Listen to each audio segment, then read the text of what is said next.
This hotel, it's really bizarre with them.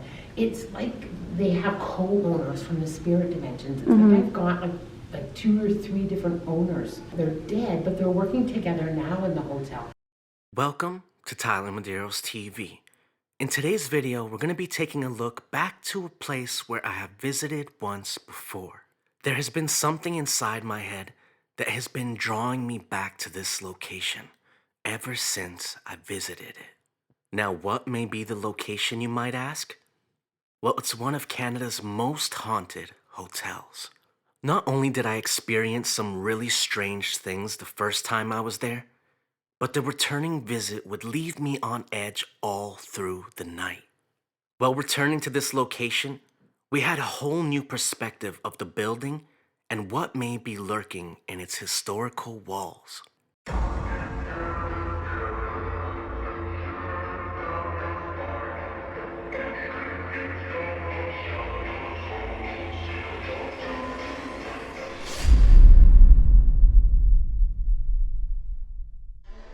This time, we took a different approach to exploring this massive brick building, and many of the rumors would be confirmed. Now let's take a look back in time, before this hotel was the talk of the town. Now before this hotel got its final name, which is still around to this day, it all started with a man who purchased over 100 acres of land. The land he purchased would go on to be the stunning luxury hotel you see today. But it was thanks to a man named Phineas Varnum. Phineas would go on to lease part of the land. Phineas would then build an inn along with a blacksmith's shop. The inn would change ownership a few times before a massive tragedy would take place at the location. In 1892, a fire would engulf the inn, destroying the building. The result of that fire was over 400 people losing their lives. By the year 1893, a man named Abel Walper would officially take over the building and the reconstruction of the hotel. Abel would spend $75,000 to build the hotel, which in today's day would be over $2 million. The hotel would be described as grand and be the ultimate definition of luxury.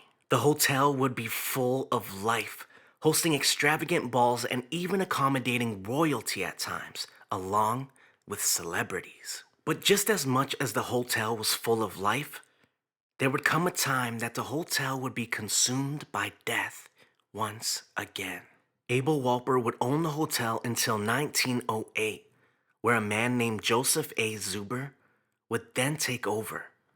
Joseph saw the hotel for the astonishing luxury property it was and the quickly growing area surrounding it. Not only did the luxury hotel host celebrities along with royalty, but the world-famous Al Capone would frequent the hotel and its bar during the time of Prohibition. In 1983, the hotel would be recognized as a historical site. With all its history and energy-charged walls, the ones who were drawn to the hotel are said to still be lurking throughout the magnificent luxury property. This time, while visiting the hotel, we would be drawn to see the hotel's history through a psychic medium's eyes. One of the major experiences people have at the hotel is at times people will see a shadowy figure wandering the hotel grounds. Some people would see the figure walking in and out of the main elevator. Others would state that they would see a shadowy figure sitting at the piano located in the main grand ballroom. It's said that the figure people are seeing is Abel Walper, the man who once owned the hotel and made it what you can still see today. I don't know if there was a fire or an explosion out of this room. I've got smoke, a lot of smoke.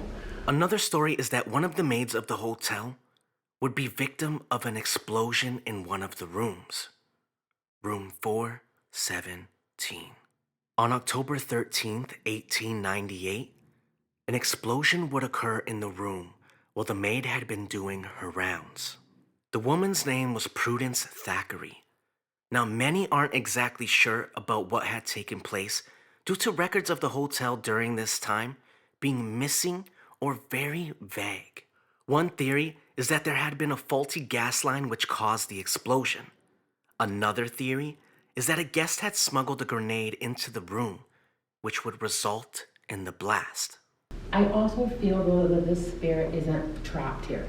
Okay. I feel that she can go back and forth from the physical world to the spirit dimensions.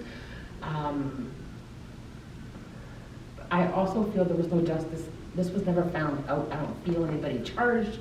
I don't feel anybody in jail. I don't feel that there was ever even much of an investigation. But I hear it as a bang. Prudence was badly burned by the incident and would go on to die from her injuries 2 days later.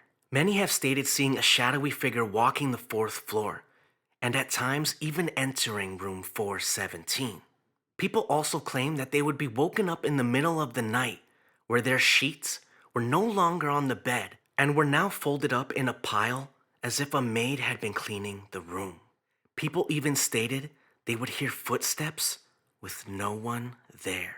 So I was pulled, to the area here. But all of a sudden, I literally felt I was going back out of a window. You know if somebody fell out of a window up here? Another story is that a bellhop known as Reginald Bleecker, who was said to be a charming young man who would at times come to work drunk, would be involved in an unsolved murder, which took place at the hotel. It was on November 15th, 1907, when a woman would check into the hotel under the names Mr. and Mrs. Smith. When the lady checked in, she was alone and would inform the hotel that her husband would be joining her in the morning. The woman was led to her room by Reginald Bleecker, room 418.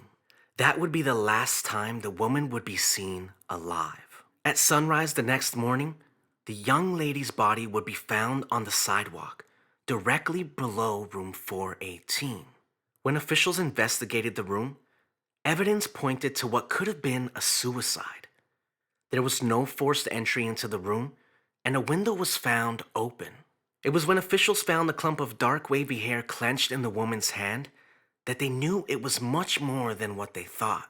The case would go on to be investigated for months, turning up no new clues. At that point, the case went cold. Now, there was suspicion about one of the staff members being involved in the murder. That staff member would be Reginald Bleecker. One of the maids working that night of the death said that she had seen Reginald coming out of Mrs. Smith's room, looking upset, and would even describe him as being in a daze. The interesting thing is, after the report, that dark clump of hair that was retrieved from the woman's hand had gone missing. Later that year, Reginald Bleecker would quit his job at the hotel and move to Toronto, where he found a job at another hotel. 30 years later, the case had been no further along. In the year 1938, Reginald Bleecker would return to the hotel he formerly worked at, where he would check into room 418. The next morning, staff of the hotel would find Reginald's dead body in the room. He had committed suicide and left a simple note on the closet, reading, "I'm sorry."